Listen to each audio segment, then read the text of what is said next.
Bonjour, c'est Magali du blog Aventure de notre vie. Alors aujourd'hui, je suis toute seule, ou presque, et j'ai la chance d'interviewer Nelly. Nelly de Défi Orthographique. Nelly, elle est coach en orthographe. Vous l'avez déjà croisée sur le blog, vous l'avez croisée sur la page Facebook. Elle est notre partenaire sur le jeu concours Raconte-moi ton idole. Et puis, j'avais envie d'une interview entre filles, d'une interview entre femmes entrepreneurs, entre mamans aussi. On va un peu parler de nos activités respectives. Nelly va nous présenter son métier de coach, nous expliquer son activité, nous présenter son actualité aussi, parce que tu as plein de choses à nous dire, je crois, Nelly. Et puis, on va lui poser des questions. On va passer un petit moment ensemble et je ne vais pas monopoliser la parole, donc je te passe la parole. Nelly, parle-nous un peu de toi. Oui, et ben bonsoir à tous. Voilà, donc moi j'ai créé Défi orthographique. Alors, si on me demande de parler de moi, la première chose qui me vient à l'esprit, c'est pas forcément mon activité professionnelle, mais c'est plutôt ma vie familiale parce que j'ai la chance d'être mariée depuis 15 ans et nous avons 4 beaux enfants. Voilà, donc si on me demande de me présenter, c'est bien entendu à ma famille, à qui je pense en premier. Mhm.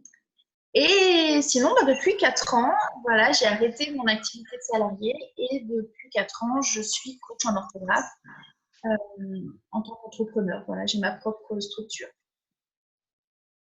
Alors, explique-nous en quoi ça consiste le métier de coach en orthographe. Voilà. Alors, coach en orthographe, c'est un mot un petit peu bizarre qui fait un peu peur. Moi, je préfère dire que je suis la fée des mots, M-O-T-S.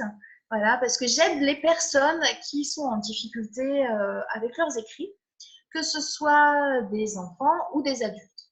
Alors, à ne pas confondre avec une orthophoniste, je ne fais pas de la rééducation, je fais de la remédiation orthographique. Et dans le mot remédiation, il y a le mot remède, c'est-à-dire que j'apporte des outils, j'apporte des petits remèdes, des petites choses pour que les personnes arrivent à comprendre pourquoi ça bloquait pour elles, que les enfants arrivent à mémoriser leurs mots dictés, arrivent à mémoriser leur tableau de conjugaison, arrivent à appliquer et à mettre en application tout ce qu'on leur apprend dans leurs écrits du quotidien. Donc c'est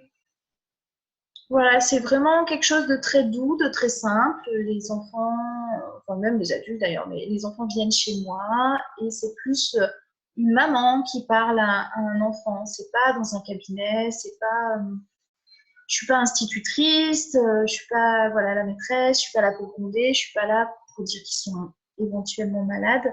Je suis vraiment là pour les accompagner. Hop, voilà, je pense que le micro n'était pas mis. Euh, Dis-moi, est-ce qu'il faut attendre que notre enfant ait des difficultés pour venir te voir ou est-ce qu'on peut venir? Est-ce qu'il faut que ce soit des difficultés en français avec la lecture ou des difficultés, tout à l'heure, tu parlais des tables de multiplication. Si c'est des difficultés avec les mathématiques, est-ce qu'on peut aussi venir te voir? Explique-nous un peu tout Alors, ça. au début de mon activité, je travaillais uniquement sur l'orthographe et, et je m'étais un peu limitée toute seule à ce domaine-là. Et maintenant, je me suis rendu compte que les problématiques étaient un peu souvent les mêmes. C'était plutôt des problèmes de mémorisation et de comment fonctionne notre cerveau. Donc, que l'on vienne pour des questions de table de multiplication ou de tableau de conjugaison, j'ai envie de dire, c'est un peu la même chose, c'est un peu le même fonctionnement. Il faut apprendre, et surtout apprendre à nos enfants, comment fonctionne leur mémoire, comment fonctionne leur cerveau. Mémoriser, ça veut dire quoi? Ça veut dire lutter contre la courbe de l'oubli et comment fonctionne la courbe de l'oubli, à quelle fréquence est-ce qu'il faut revoir nos leçons et comment revoir nos leçons. Donc les infos sont un peu tout le temps les mêmes. Le problème à la base, j'ai envie de dire, c'est plutôt de ne pas se connaître suffisamment soi. Ok. Alors du coup, c'est très lié au développement personnel. Ça semble, d'après ce que tu dis. Alors, surtout avec les adultes, j'ai envie de dire. D'accord. Les enfants, on leur apprend à se connaître, donc c'est bien, mais les adultes, ils revivent vraiment, mais ça fait sauter des barrières parce que, en fait, quand on est un adulte et qu'on a toujours été en difficulté en orthographe, on a mis en place des stratégies d'évitement pour ne pas écrire. Donc, dans leur quotidien, ils n'écrivent plus. Et quand, en une dizaine d'heures à peine, j'arrive à leur prouver qu'en fait, non, ils savent écrire, c'est juste qu'on ne leur avait pas expliqué d'une façon adaptée pour eux, et ben, ils se rendent compte que si c'est possible dans les écrits, ça peut être possible dans plein d'autres choses. Alors, bien entendu, c'est quand même mieux d'expliquer ça aux enfants et de ne pas attendre qu'ils soient en souffrance et d'attendre qu'ils soient adultes pour les accompagner. Donc, pour les enfants, c'est mieux, j'ai envie de dire, de venir avant qu'il y ait trop de souffrance. Alors, en prévention ou pas, enfin, voilà, juste leur expliquer comment fonctionne leur cerveau. D'accord. Alors, quels sont tes outils sans tout nous livrer? Quel type d'outils tu utilises, que ce soit avec les adultes ou avec les enfants? Comment ça fonctionne? Alors, déjà, je commence toute remédiation par un moment de dialogue et d'écoute de ce que me disent les parents ou l'enfant sur comment est-ce qu'il a appris la lecture, comment est-ce qu'il s'organise dans ses leçons, comment est-ce qu'il écrit lui ses notes, quelles sont ses passions. Et en plus, je fais passer un questionnaire pour savoir s'ils sont plus visuels, auditifs ou kinesthésiques.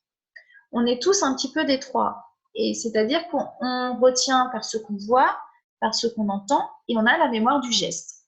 Et au bout d'une heure de temps, j'ai, grâce au questionnaire et grâce à l'échange que j'ai avec les gens, j'arrive à savoir un petit peu la personnalité de mémorisation, le profil de mémorisation de la personne que j'ai devant moi. Donc ça, c'est le premier outil que j'utilise.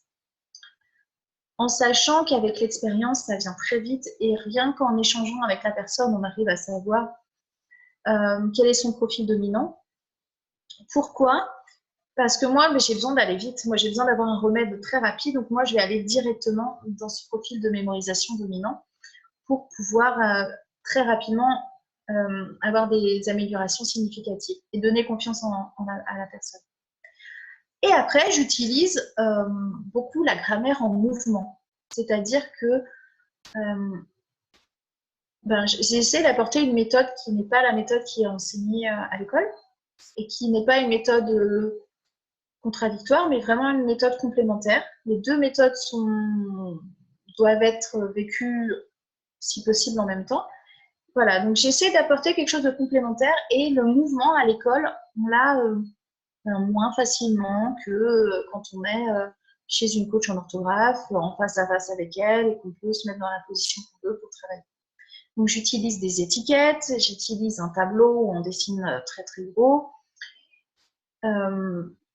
Des fois, j'écris des phrases au sol sur des grandes feuilles et on marche sur les mots pour pouvoir vraiment se retourner, pour regarder. Alors, la fameuse phrase, on accorde avec l'auxiliaire avoir si le CED est placé avant le verbe, ça veut dire quoi? Et bien là, on se retourne vraiment sur notre phrase, donc on met vraiment du mouvement.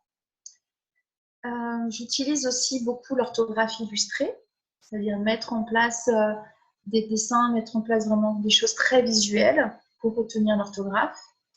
J'utilise voilà, plein de choses de ce type-là. Donc, c'est une approche déjà très individualisée, si je comprends bien. C'est très personnel. Hein. Chaque accompagnement va être propre à la personne. Et du coup, c'est très ludique pour les enfants. Si je reviens sur la partie enfant, qui m'interpelle le plus, on va dire, c'est quelque chose de très ludique. C'est un moment un peu de jeu où on apprend. Alors, je travaille quasi systématiquement en individuel chez moi. Après, il m'arrive de travailler en groupe. Alors, pendant les vacances avec les enfants, mais ce n'est pas vraiment des remédiations complètes. C'est plutôt des activités ludiques sur la mémoire ou quand je suis en entreprise avec les adultes. Mais sinon, c'est en individuel chez moi. Et je travaille quasi systématiquement toujours en séance de 2 heures minimum. Et quand j'annonce 2 heures, les parents me font oh, non, mais on ne pourra pas, on ne peut pas plutôt faire 1 heure. Et non, parce qu'on a besoin de se mettre dedans. Et en fait, au bout de 2 heures, quand je dis aux enfants, voilà, c'est terminé. Par exemple, ce matin, j'avais une jeune fille de 11 ans qui est en 6e et elle me dit ah bon, c'est déjà terminé je comprends pas. On ne devait pas faire 2 heures?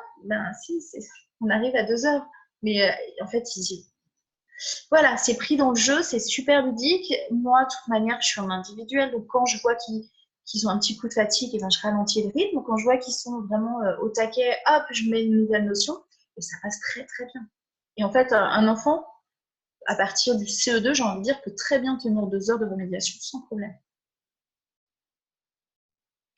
Alors, c'est super. Moi, c'est vraiment une activité quoi, que je découvre. Oui et non, parce qu'on a déjà échangé ensemble. Aujourd'hui, je pense à tous ces enfants qui ont des dyslexies, des dysorthographies ou autres soucis qu'on rencontre des fois tardivement. Euh, Est-ce que le métier de coach en orthographe répond à ces enfants-là? Et est-ce qu'il est répandu? Parce que j'ai pas l'impression, en tout cas, tu es la première que je rencontre, et j'ai pas l'impression que c'est très répandu encore comme métier. Alors, concernant la dyslexie et la dysorthographie, oui et non. C'est-à-dire que non, je ne suis pas orthophoniste, donc je ne travaille pas sur la dyslexie. Par contre, j'apporte un remède qui peut vraiment apporter une aide pour tout ce qui est dysorthographie. Et donc, vu que la dysorthographie est très souvent liée aux autres troubles 10, eh ben, ça amène un outil. Donc, ça, voilà, de toute manière, la personne, elle naît 10 et elle est 10 toute sa vie. Donc, Bien sûr. moi, je ne suis qu'une aide ponctuelle qui vient lui apprendre à comment gérer son cerveau et voilà.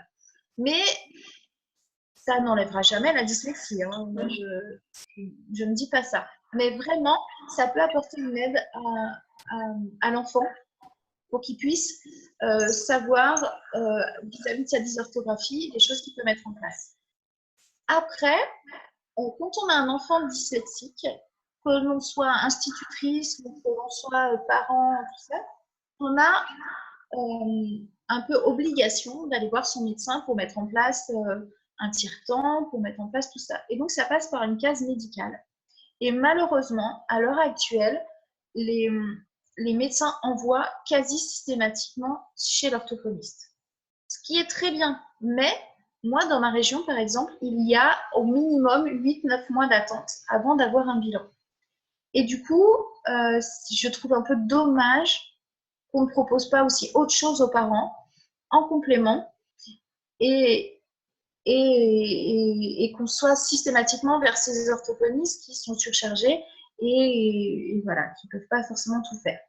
Maintenant, il faut dire la vérité, les orthophonistes sont reconnus par la sécurité sociale et remboursés, les coachs en orthographe, non. Donc, voilà, c'est un petit peu le gros inconvénient, j'ai envie de dire.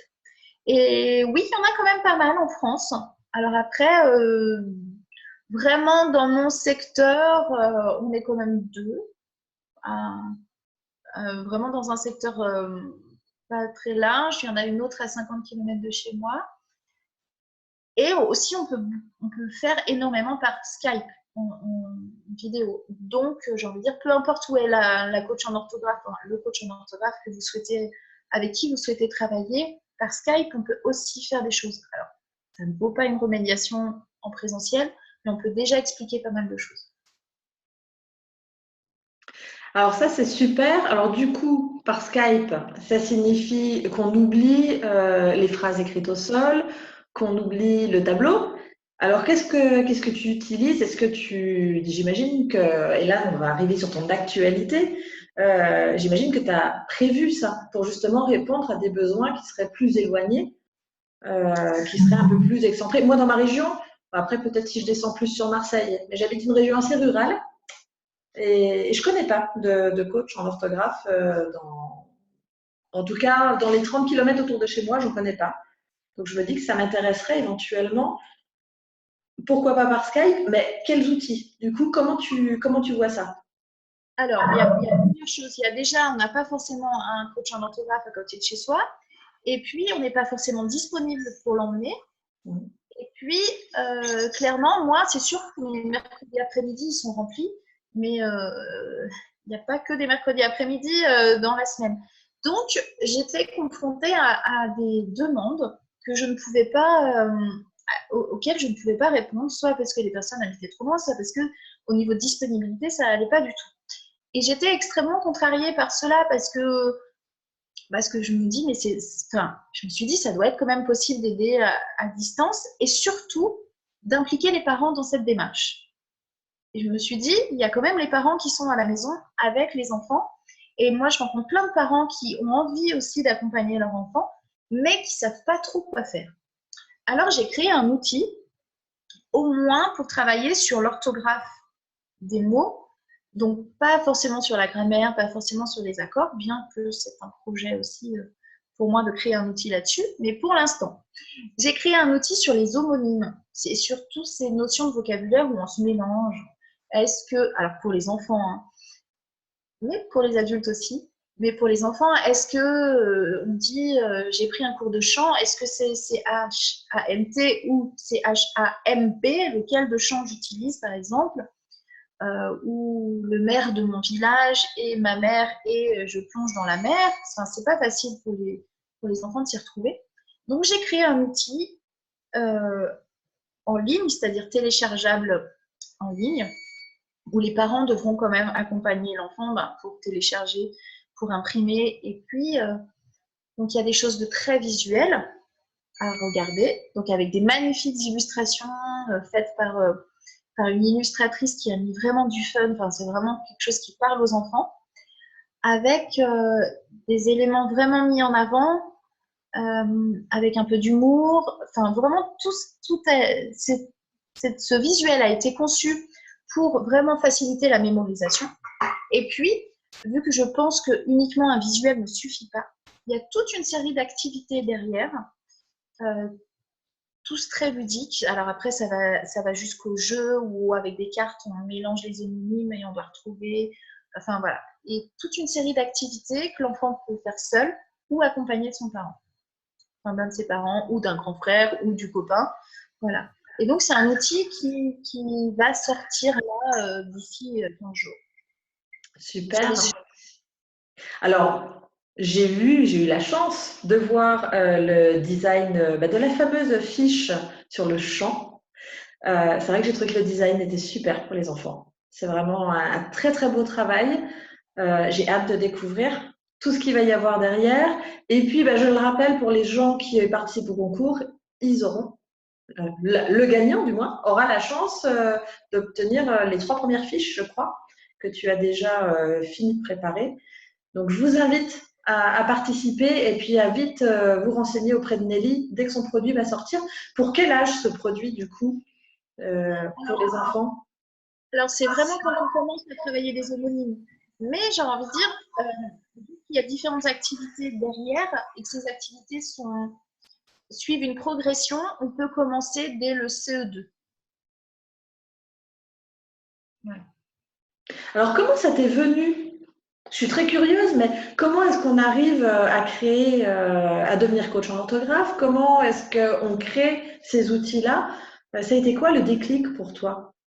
Alors, plusieurs choses. Pour être coach en orthographe, en fait, il y a 5 ans de cela, j'ai eu une discussion avec ma petite sœur.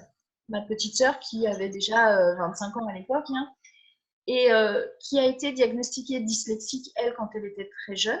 Et en fait, on a 10 ans d'écart. Moi, j'ai 10 ans de plus. Et, et quand elle a été diagnostiquée dyslexique, donc elle avait 6 ans, moi j'en avais 16, je pensais à autre chose qu'à gérer la dyslexie de ma sœur. Donc j'avoue que j'avais complètement occulté ceci de ma mémoire, que moi ça ne m'a pas du tout posé de soucis. J'ai une super relation avec cette sœur, très bien. Et il y a 5 ans en arrière, elle m'a donné un livre qui s'appelle La revanche des nuls en orthographe, qui raconte la vie d'une personne, qui raconte à quel point c'était douloureux pour elle de ne pas savoir écrire. Et quand ma sœur me donne ce livre, je lui dis oui, là, ça raconte que la personne elle souffre avec ses écrits. Écoute, c'est pas très marrant comme livre.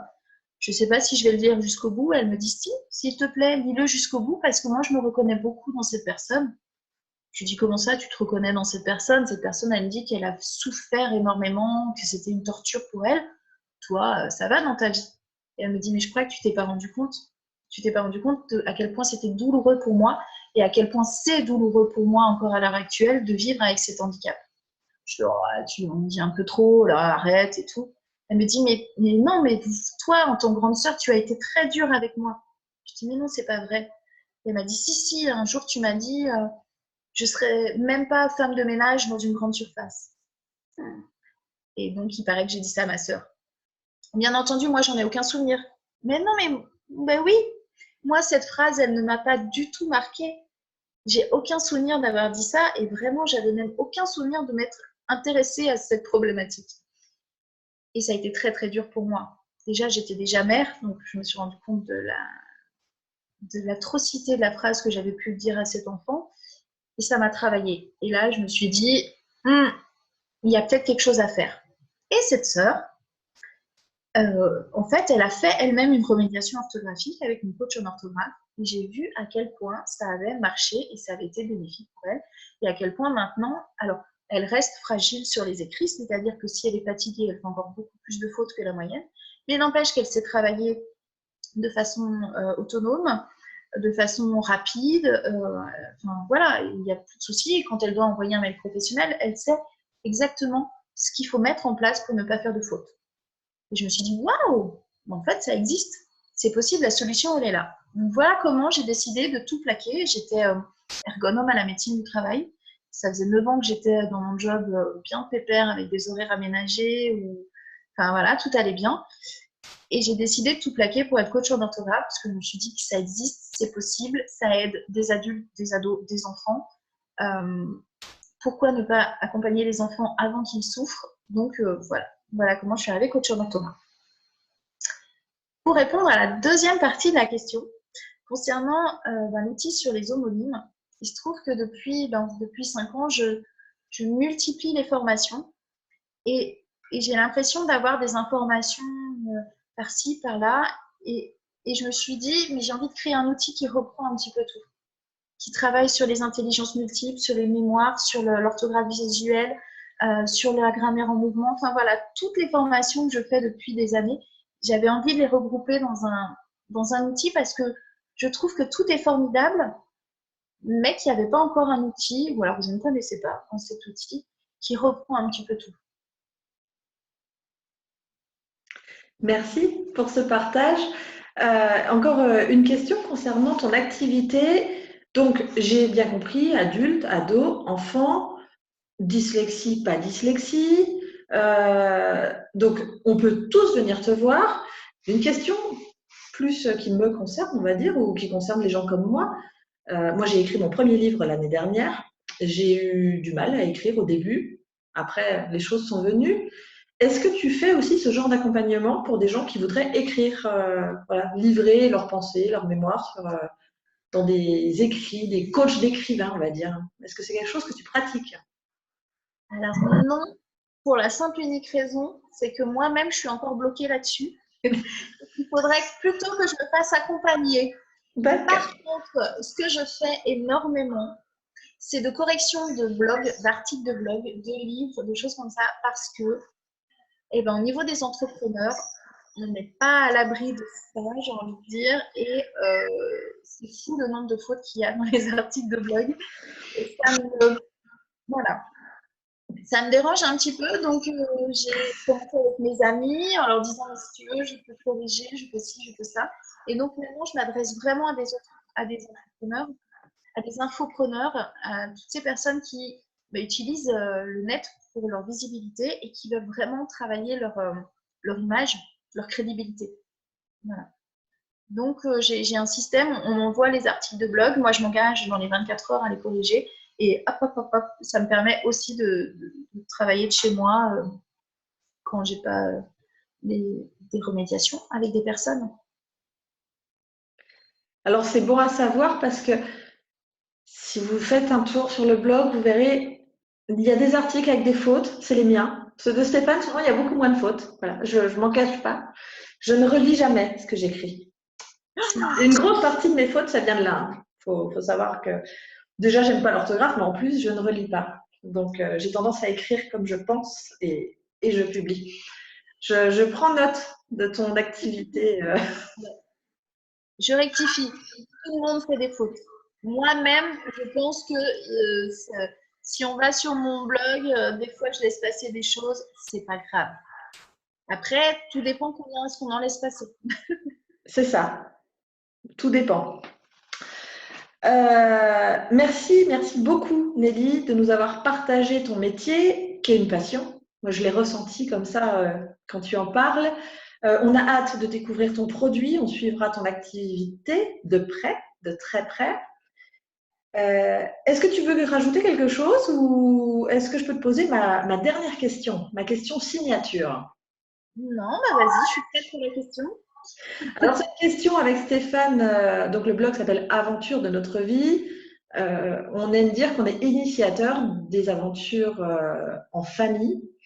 Alors, ma question, elle va tourner autour de ça. Si je te dis vivre une aventure en famille, qu'est-ce que ça signifierait pour toi? Qu'est-ce que ça t'évoque?